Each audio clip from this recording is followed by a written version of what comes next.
My wife's first love made a surgical mistake that accidentally caused a patient to pass away, but he completely refused to take the blame. Instead, he begged my wife, a master hypnotist, for help. With her own hands, she sent me to prison, and the son I cherished for 6 whole years? He cried, chased me away, and called that other man his dad. In absolute despair, completely accepted the punishment from the system, forcefully trading away every single emotion and memory I had left. 3 years later, my prison sentence finally ended and my family came to pick me up. I just stared at them, ice cold. I genuinely asked who they were. They thought I was playing some game for attention, still trying to force me to back down as a form of revenge. But little did they know, signed divorce paper and a family severance agreement were already waiting in the cabinet, because 3 years ago, I had already completely given up on them. Fast forward to New Year's Eve. Boss Lai and his goons, laughing and joking around, casually tossed a half-eaten chicken leg right into my rice bowl.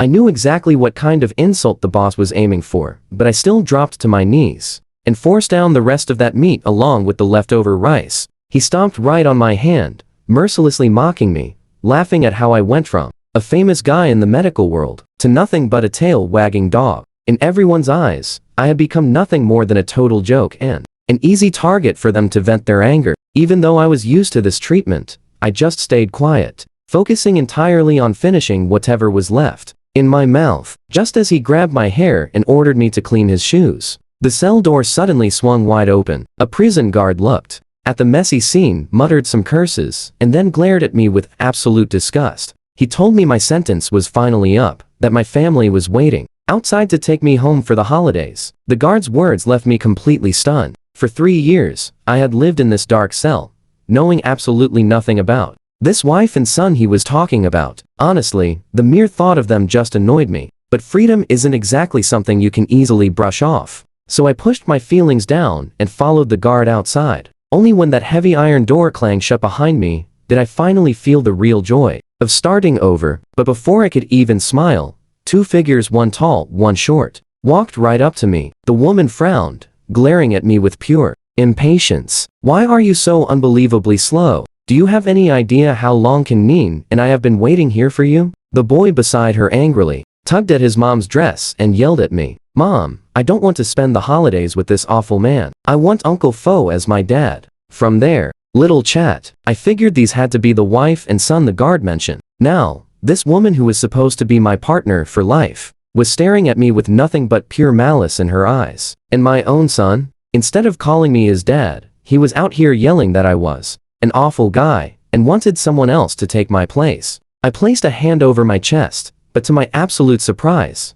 my emotions didn't waver at all. Ever since I was locked away, I had completely forgotten everything about myself. The only thing I remembered was my inmate number, 028. The funny part? I had suffered through 3 years of pure agony without even knowing what I was guilty of. When the impatient woman tried to forcefully drag me into the car, I just stopped. I took a step back and said, "Excuse me, miss, but I honestly don't recognize you at all, so I can't go anywhere with you." Watch her reaction here. She freezes, panic flashing in her eyes, before quickly smoothing it over. "Kai-en, quit playing around. I've been a professional hypnotist for 10 years now, and I don't make mistakes." She just kept right on talking, trying to explain the whole situation away. She claimed to be my wife, legally married for 10 whole years. And that 3 years ago, using her skills as a master hypnotist, she manipulated my mind to take the fall for a crime. Now that 3 years had passed, the hypnosis had worn off, which was exactly why she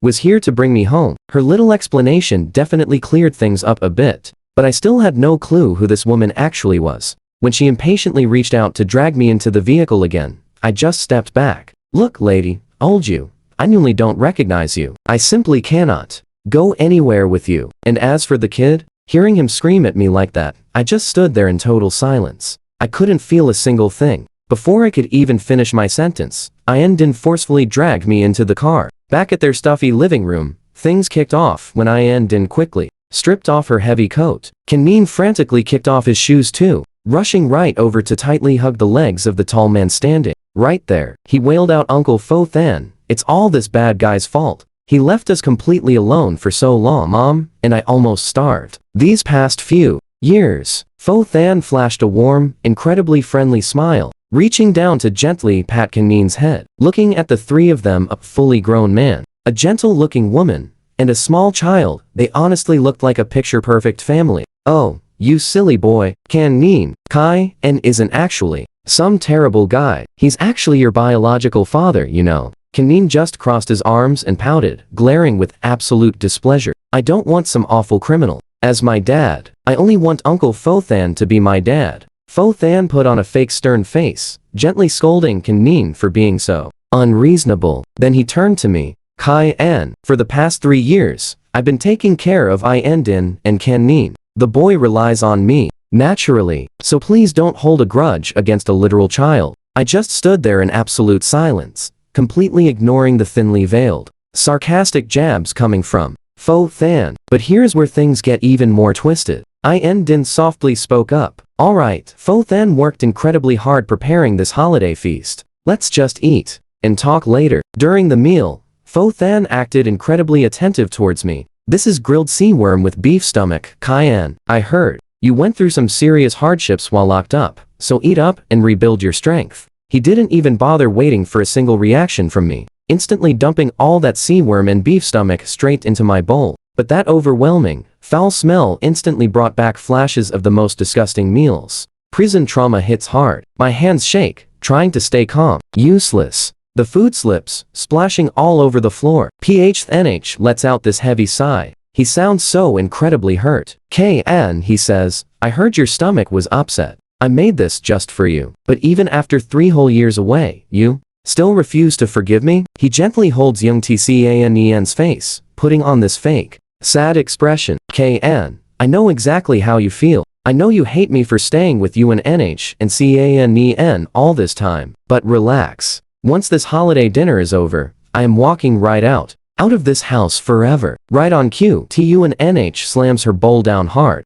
TKN, she yells. PHNH put so much effort into making this huge feast. If you don't want it, fine, but tossing your bowl like that, you really should have just stayed locked up in there for a few more years. I completely regret letting you come home today. Then young TCANE balls up his little fists, swinging hard right at my face. You bad man, he shouts. Stop bullying Uncle PHNH. This is his and mom's house. You need to leave. The sharp sting from his strike makes my mind go completely blank. I touch my nose and feel a warm, damp mess. Yep, he really managed to break my skin. Seeing the red drops hit the floor, those awful memories from the cell rush back. My whole body starts shaking uncontrollably, and I just collapse right down. Grabbing my head, I beg them to stop hitting me. I will eat, I promise. I will eat it all. Just stop. My terrified voice mixes with total panic. I scramble to gather the broken pieces. Ignoring the sharp cuts on my hands, I force myself to finish the food. Meanwhile, the mocking voice of young T.C.A.N.N. rings out. Mom, Uncle PHNH, look at this. Dad acts exactly like a dog. TUNH stares at the mess, her entire body shaking hard. TKN, she gasps. You used to be such a neat freak. You would not even glance at something another person had slightly touched. And now look at you, eating garbage off the floor. Did you throw away all your pride and self-respect? Her furious voice keeps ringing loud and clear. You know what's crazy? She is absolutely right. Pride used to mean everything to me. But 3 brutal years locked away completely crushed all of that. TUNH snaps. She slaps me straight across the face. A sharp crack echoing right through the living room. Oddly enough, I do not feel angry at all. Actually, I feel this weird sense of relief just being here. A simple slap is absolutely nothing compared to the nightmares I have already survived. In their eyes, I am just a pathetic loser, taking every insult like a well-trained dog. Their gaze drops down, locking right onto that nasty burn mark,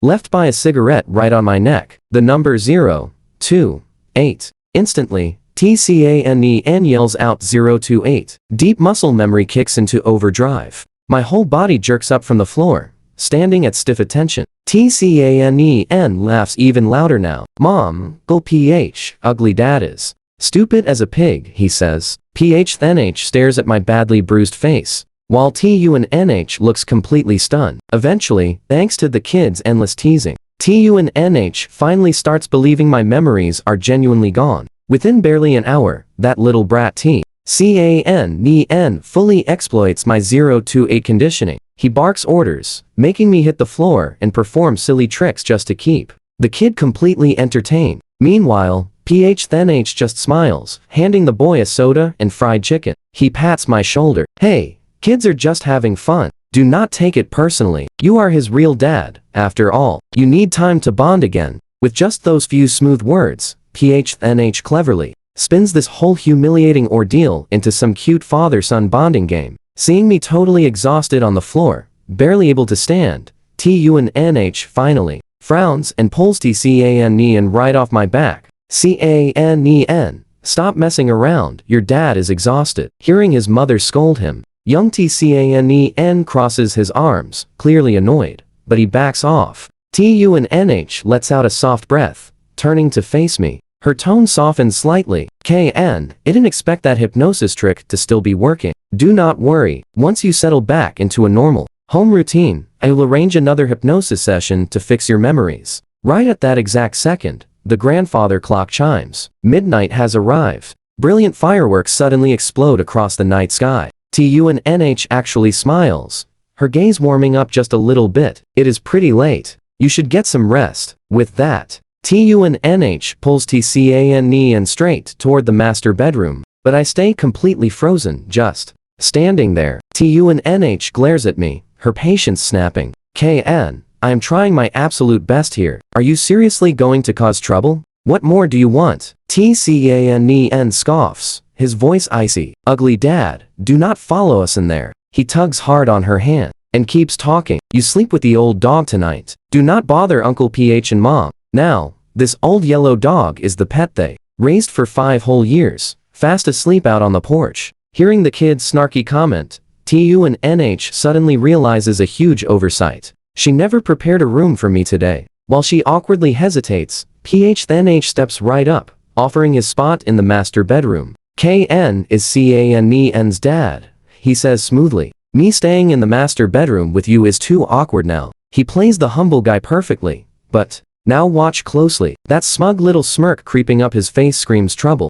Sure enough, TUNH, who just seconds ago looked genuinely guilty, flips her attitude entirely. KN, read you nicely, and you instantly try kicking then H out? Do you even realize what he sacrificed? For 3 solid years, then H took perfect care of us. Meanwhile, you remain a completely useless husband and a total failure of a dad. She keeps tearing into me, totally clueless about the absolute nightmare just survived. A nightmare that then H himself carefully designed to break my spirit. Then, crossing the line entirely, TUNH actually agrees with the kid's insane idea. She tells me to go sleep outside, in the doghouse. KN, you playing the victim just to prove your life was worse than a stray animals? Well, if you love acting so much, then sleep with the dog tonight, she snaps. Din furiously grabs Than's arm, pulls Tak and Neen inside the main room, and slams the door. Kai and doesn't say a single word,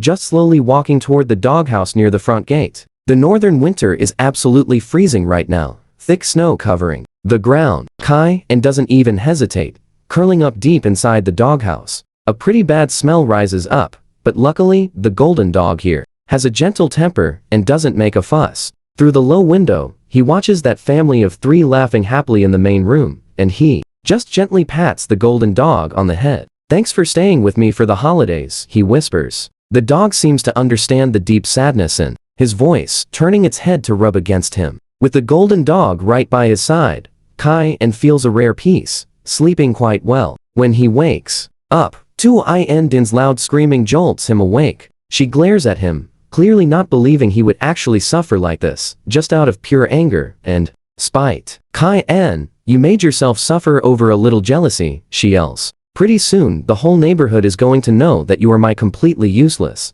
husband. How am I supposed to face anyone now? Her sharp, piercing screams almost tear right through his eardrums. Yet, despite all of this noise, Kai-en doesn't argue back, just shivering slightly before calmly speaking up. I'm sorry for making you and your son feel ashamed, he says. If that is it, let's just get a divorce. You and my son do not have to stay with me anymore. He blurts those 2 sentences out almost unconsciously, but right now, inside his heart, there's zero pain at all. Actually, get this. He feels a gentle relief instead, like those words were not just some quick, heat of the moment lie, but a really well thought out decision. He fully expected that right after dropping this divorce bomb, Tu Din would get instantly furious and drag him to file the papers, but nope. Tu Din just blinks her eyes, forcing a super awkward smile. Divorce? What? Kai-en, you probably haven't recovered your memory yet, so you are just throwing a tantrum, right? This is the very first time Tu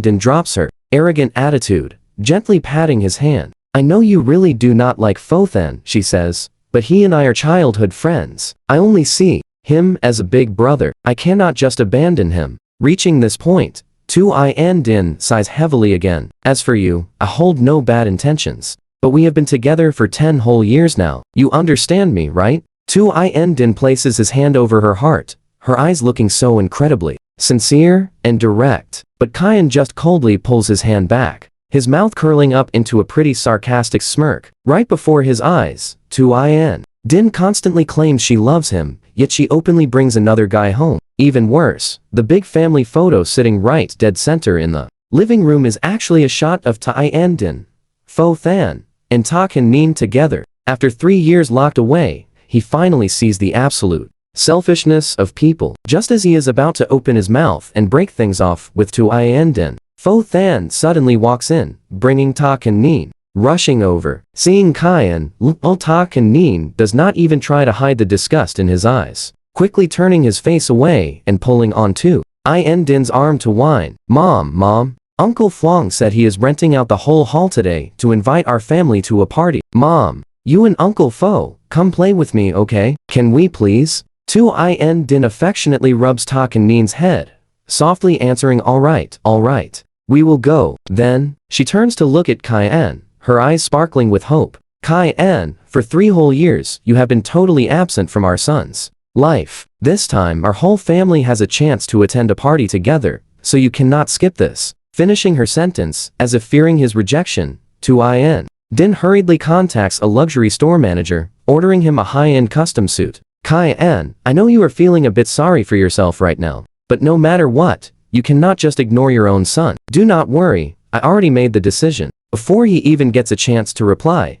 Tu Din has everything sorted out. Ta Nin frowns, clearly unhappy, and scoffs. Ugly dad, even if you do go, absolutely nobody is going to like you. There, Tu Din lightly scolds her son for a second, then calls the driver to prep the trip. Once Kai-en finishes putting on his new suit and looks in the mirror, he sees his somewhat gloomy face. Vague, blurry memories suddenly flash through his mind, showing a time when he used to be just as confident and stylish as before. But looking at himself now, that once energetic young man has completely vanished, leaving behind nothing but pure exhaustion and total collapse. When he steps outside, Tu Din cannot hide the sudden joy sparking in her eyes. Even little Ta Nin cannot help but be drawn in by Kai-en's handsome face. Even so, the kid still turns away with total disdain. So what if he is handsome? What good is that? I am only accepting Uncle Fo as my dad. Hearing his name, Fothan looks a little embarrassed, shooting Kai-en a look full of absolute annoyance. You know how this goes. Following Tu Din's lead, they arrive at the super luxurious party hosted by Tran Fuang. Tu Din, Fothan, and Ta Nin stroll right into the banquet hall. Seeing them, everyone immediately smiles and greets them. Director Tu, long time no see. This must be that husband you kept hidden for 10 years, right? Tran Fuang smiles, looking at Fothan, before his eyes slowly shift over to Kai-en. So then, who is this guy? Before Tu Din can even say a single word, Ta Nin runs straight over to Tran Fuang, tightly hugging his arm. Uncle Fuang is right, he says. This is Nin's dad. The kid lifts his face, happily, pulling Fothan closer. Tran Fuang gives a nod, while the kid's eyes lock onto Kai-en. He laughs and says, and this guy is just the helper for our family of 3. I heard Mom was taking Uncle Fothan to the party, so we just tagged along. Ta Nin points his finger right at Kai-en, actually spitting while making a totally disgusted face, which makes Tran Fuang believe the kid's story. Tu Din wants to step in and explain things, but right as she opens her mouth, Fothan grabs her hand and gently pulls her back. I do not think I need to attend this party, he sighs. Fothan hesitates, leaving his sentence hanging. But our MC, Kai-an, is sharp. He knows exactly what this guy is thinking. Fo-than is terrified that his shady relationship with Tai-en-din will be exposed to everyone here. Sure enough, I-en-din hesitates, looking back and forth between Kai-an and Fo-than for about 2 seconds. Then she makes her choice. She announces that Fo-than is her husband of 10 years. Today, she wants him to officially meet her friends. Seeing I-en-din so fiercely protect Fo-than in public, everyone in the room is amazed, praising their deep, beautiful bond. Meanwhile, Kai-an is instantly painted as the weak, pathetic guy who just wants to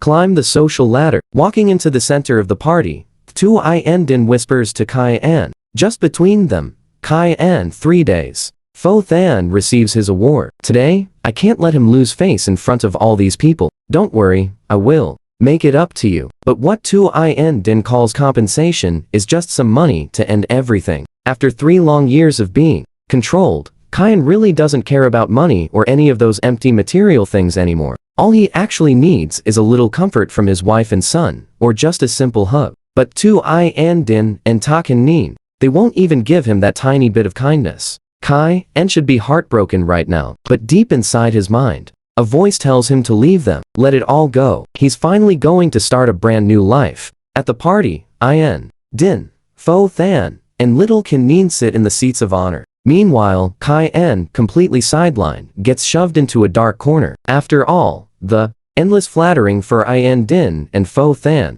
everyone starts demanding that Kai-an serve tea and water to Fo-than. Just as he's about to refuse, Tran Fuang sneers, "You're just a servant. How dare you aim so high? If you don't serve him perfectly today, I'll let the whole city know what a completely shameless guy you are. Let's see how you show your face around here then." Little Kin-nin angrily clenches his little fists, glaring at Kai-an. "You bad man, if you don't pour Uncle Fo's drinks, I'll reveal those numbers so you can never show your face again." After just a few days of living together, Kin-nin already figured out Kai-an's deepest pain. The numbers 0, 2, 8. It's an unforgettable humiliation. Now watch how twisted this gets. They want to completely destroy his pride, trying to force him to his knees to beg, but they have no idea. His self-respect was crushed a long, long time ago, buried way down deep in the dirt. Seeming to notice Kai-an's cold stare, I-en-din's expression shifts. She presses her lips together,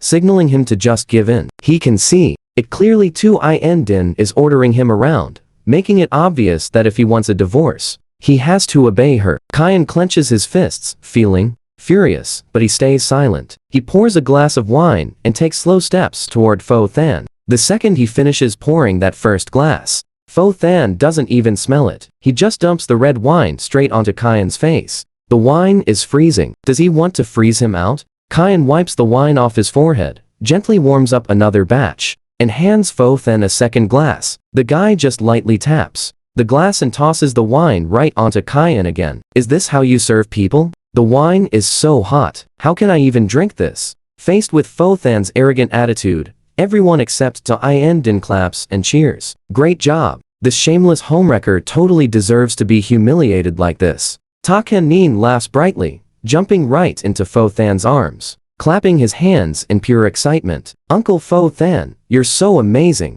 I-en-din feels somewhat uneasy about all this, but she keeps signaling Kai-an to endure it. Forcing his anger down, he calmly goes back to mixing drinks, completely ignoring Fo-than's endless insults. That is, until Fo-than closes his eyes in disgust and whispers 2 words into his ear: "Pathetic dog." Kai-an's face instantly turns pale, as if worried he didn't hear it clearly. Fo-than grabs his chin and lowers his voice, issuing a cruel order. "You pathetic dog. I'm the one who messed up that surgery and made that person pass away. Your own wife, I-en-din, ruthlessly threw you in prison. And I'm the guy who helped them bribe those thugs to torture you. Do you even know why they all hate you so much? Because that failed surgery cost their own biological niece her life. And you pathetic dog, along with I-en-din, are just pawns helping me reach my ultimate goal. You feel that dread, right?" Fo-than's vicious words crash down like massive boulders right onto Kai-an's already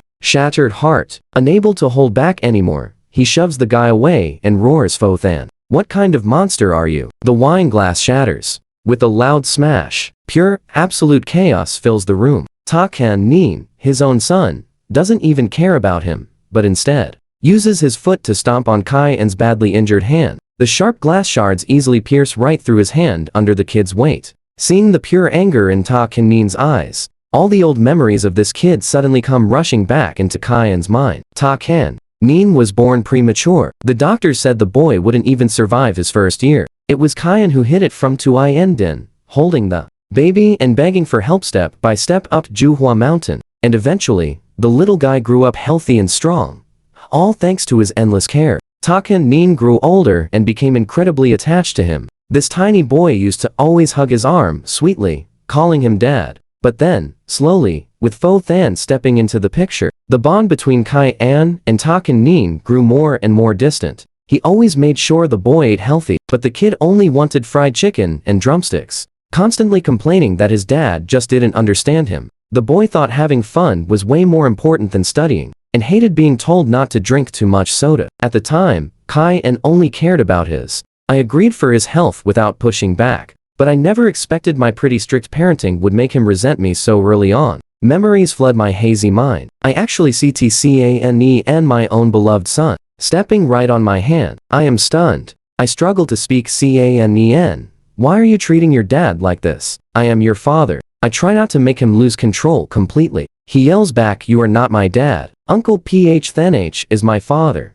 I want him to be my dad. You took a life. Why do you refuse to just disappear from our sight? The sharp pain in my hand literally makes me lose my hearing. Finally, I just look at Tcane and one more time. I force a smile even though my heart is completely shattered. Fine, I will not bother you guys anymore. Then I totally black out and sink into total darkness. Waking up, I catch a pretty tense conversation between Tunh and the doctor. What you're saying, my husband was horribly abused? Every single part of his body is terribly injured. He even had to get half his stomach removed just from eating entirely spoiled food in there. How could this possibly happen? The moment the doctor finishes speaking, I immediately hear Tcane chime in. Mom, you absolutely cannot believe a word he says. He is definitely tricking you. But the doctor firmly insists this is the absolute truth. From our official medical test report, right here at the hospital. If you doubt it, you can easily request a retest.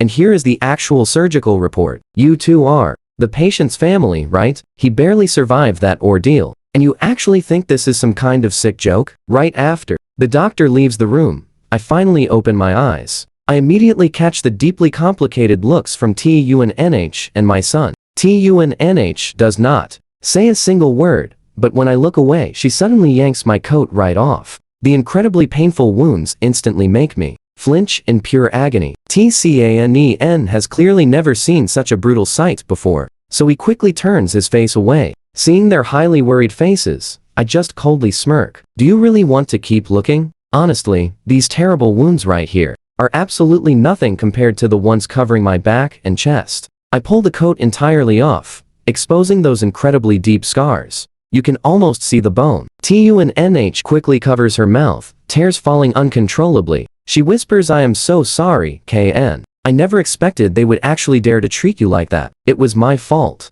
But rest assured, I will definitely make it up to you. Right until I finally expose the truth. Tunh somehow still refuses to believe that this was all a cruel scheme by that precious man in her heart. Phtnh. Honestly, I totally predicted this pathetic outcome from the start. I just coldly put my coat back on. My tone is completely flat, without a single ounce of emotion. Tunh, if you truly want to make things right, just let me go. I do not shout, but the mother and son just stare at me, wide-eyed. No, you cannot leave. They both yell in unison, entirely panicked. I just let out a pretty disdainful little laugh. My gaze drops to Tunh and my son, and I speak slowly. Tunh, do you really feel like I'm just embarrassing you? My own biological son wants another man as his father. I should just leave. Let Phtnh easily complete your perfect little family of 3. Would that not be ideal? Now watch this closely. My brutal honesty leaves Tunh and my son completely speechless. Pure silence.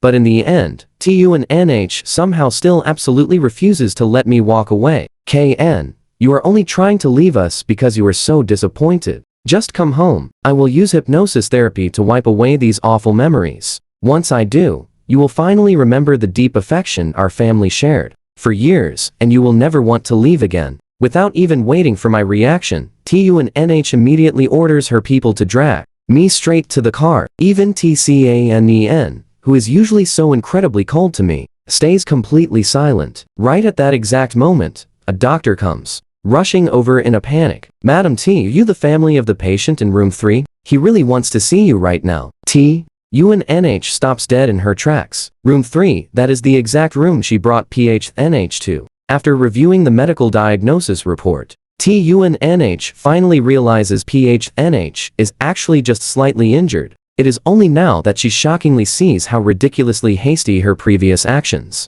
truly were. Yet, when she snapped back to reality, she heard her actual husband was being rushed straight into the emergency room. TUNH glances over at room 3, but then her gaze locks onto me, heavily bandaged from head to toe like an absolute mummy. She actually decides to take me away. But can you believe this kid? Hearing PHNH is unwell, TCANEN leaps right out of the car. "Mom, I need to go see Dad." PHNH. TCANEN does not even dare look at me. He just bolts straight toward room 3. TUNN's gaze is filled with total awkwardness. "KN, when you went to prison, CANEN was so young. These past few years, PHNH practically raised him. CANEN is not rejecting you entirely. He is just way too dependent on PHNH right now." I simply close my eyes, completely silent. TUNH clearly knows she is in the wrong, so she shuts up. Once we get home, she immediately sets up her little hypnosis session to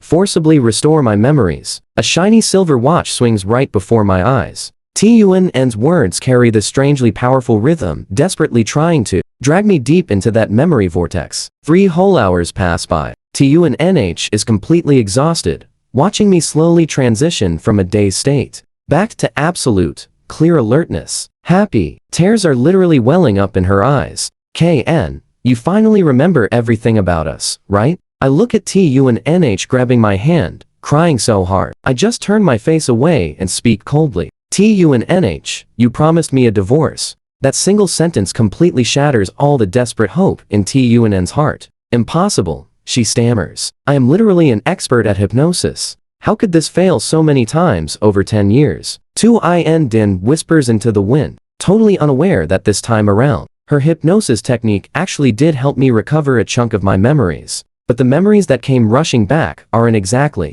our beautiful romantic days together. No, they were all about a deal with the system. 10 years ago, came to this world just to conquer Din. When her own family abandoned her, I was the one who paid every price to pull her out of that dark abyss. And I helped her take back the top spot at the 2 group. After living together so long, I realized my feelings for her weren't just about conquering a target anymore. As a kid who grew up with absolutely nobody to love him, I was just too desperate for a little warmth and a real family home. So I chose to marry Din and have a child. I used all the medical knowledge I learned back in the real world to make our lives better here. But what did I get in return? Nothing but total betrayal from my wife and child. My wife cheated on me and even tried to frame me, sending me to prison in Pho Than's place. Deeply hurt, I firmly decided to walk away from everything, selling all my emotions and memories back to the system. Pulling my thoughts back, I look at Din, who is still desperately trying to restore my memories. I laugh out loud with pure contempt. "Don't waste your breath anymore." On the very day we got married, I left a divorce agreement and a severance contract on your vanity table. You hear that? 3 years ago, I already made my final choice. I don't need you or that son of yours anymore. The second my words drop, my son Ta-Kan marches right into the room. The kid grits his teeth, glares at me, and spits out that he'd rather have no dad than a dad like me. Then Ta-Kan grabs Din's arm, throwing a massive screaming tantrum. "Mom, the bad dad doesn't want me anymore. Just divorce him so Uncle Pho Than can be my dad. Okay? I want to eat giant chicken legs. I want to drink Coke and never study again. The bad dad makes me sad. I hate him so much." The moment Ta-Kan finishes whining Din, the woman who always spoiled her son, doesn't hesitate for a second. Smack! She slaps the boy right across the face. "Ta-Kan, shut your mouth. He is your biological father. How could you ever say something so horrible?" But Din isn't even done venting yet, completely ignoring the fact that Ta Kan-nin is now crying pitifully on the floor. She just keeps yelling exactly. Your brain is full of absolute nonsense all day long. Just take a look at how fat you've gotten while refusing to study. Are you really okay with growing up to be a total loser? Does Fo Than actually want to raise you into a useless bum? Does he really treat you that well? Tu In Din is completely losing her mind now, and like she furiously wants to shake Ta Kan-nin awake this instant. But ironically, she was the exact same way once, blindly putting all her trust in Fo Than. I just turned my face away, finding this whole display way too loud. Over the next stretch of time, Tu In Din completely drops her work to spend all her hours taking care of me, even though I treat her like invisible air for a whole week. But Tu In Din stays patiently stubborn, guiding me carefully through every single corner of the house. Right now, out in the garden, bright red roses are blooming beautifully. Tu In Din smiles, looking over at me softly. Kai-an, back when we got married, I only casually mentioned that I liked roses. Yet that very same day, you cleared out this entire garden and planted all these beautiful flowers just for me. Time flies so incredibly fast. I can't believe it's already been 10 years. But I've taken really good care of this garden. The corners of Tu In Din's lips curve up as she gets lost in those sweet old memories. But me? I don't hesitate for a second to shatter that cozy atmosphere coldly, stating it's true that I planted roses, but 3 years ago planted white ones. Now, this place is entirely covered in red. I stare straight into Tu In Din's panic-stricken eyes and enunciate every single word. White roses stand for a completely pure, innocent kind of love, while red roses represent defiance and wild passion.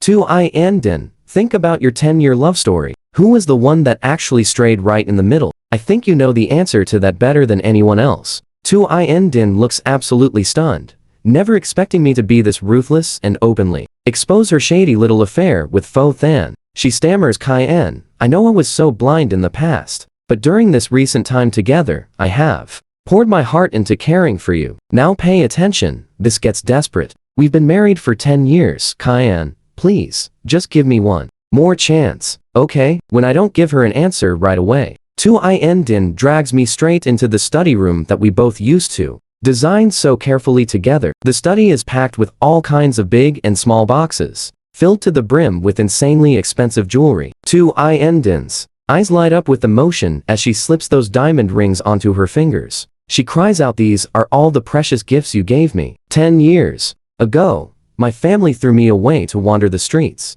and you were the one who took me in. You didn't have much money back then, but you still worked so hard to prepare all these surprise gifts for me. Kai-en, just look around. Everything in this room is absolute proof of the deep love you had for me. Tu In Din leans hard against my chest, her voice totally choking up. Kai-en, don't leave us behind. Don't abandon me and our son. Don't hesitate for a second. I pull my arm right out of Tu In Din's embrace, pointing directly at the portrait of a family of 3 hanging on the cold wall. I say, you claim everything in the study is proof of the love you have for me, but take a really good look at that picture up on the wall. It's you, Fo Than, and your son. And this entire house has completely changed now too. All of this right here is the ultimate proof that you don't love me at all. Tu In Din. Real, genuine love never has any room for a third person. Every single detail of the past, I remember it all with perfect clarity. And right now, I truly do not love you anymore. My words strike Tu In Din like a lightning bolt, silencing her for a long, completely speechless. Even if I do not love her anymore, she says she will never let me leave. Tu In Din locked me right inside the master bedroom, right in front of me. She ordered the servants to grab all of Fo Than's belongings and throw them straight out the front door. Ta Kan-nin was still trying his best to protect Fo Than. He begged his mom not to chase Fo Than away. The kid cried with red eyes, looking at him so pitifully. Fo Than claimed it was all his own fault for taking Kai-en's place. The blame was his. Looking completely ashamed, Fo Than hurriedly told Ta In Din that he was totally wrong. He confessed he never should have usurped Kai-en's rightful position in the family. He admitted his mistake, but before he could even finish, Tu In Din threw a photo right into Fo Than's face without any hesitation. The picture showed exactly how I was severely mistreated in prison. She yelled at Fo Than, saying she always thought he was a good person, never expecting him to secretly bribe people to torment Kai-en. She admitted being too blind to trust him. and wrong to let Kai-an take the blame for his crimes. Today, she absolutely had to expose his true face in front of absolutely everyone. The one who truly deserved to go to jail and pay the price was him. Tu-I-An-din, with red eyes, stared right at Fo-than, full of resentment and bitter disappointment. There was absolutely no love left for him anymore. Fo-than used to be the person she truly loved for 15 whole years. He was the perfect ideal in her heart, a kind person who spent the past 3 years taking care of her and her son so thoughtfully. But when Tu-I-An-din finally saw that I had no affection left for this family at all, she suddenly realized the bitter truth. Fo-than was never actually sincere with her. Fo-than only ever loved himself, and I was the only one who truly loved her. The room fell into total silence for a few seconds. Then Tu-I-An-din coldly ordered her guards to drag Fo-than straight to the police station. Now that his entire scheme was exposed, Fo-than stopped pretending entirely. Now watch this twist. He pulled a knife right out and pressed it against Ta Kan-nin's neck. Tu-I-An-din was absolutely stunned. He mocked her, calling her a married woman with a kid, asking who she thought she was. Fo-than smirked with a totally cold stare. If it was not for the fact that he only needed one more award to reach the highest peak in his career,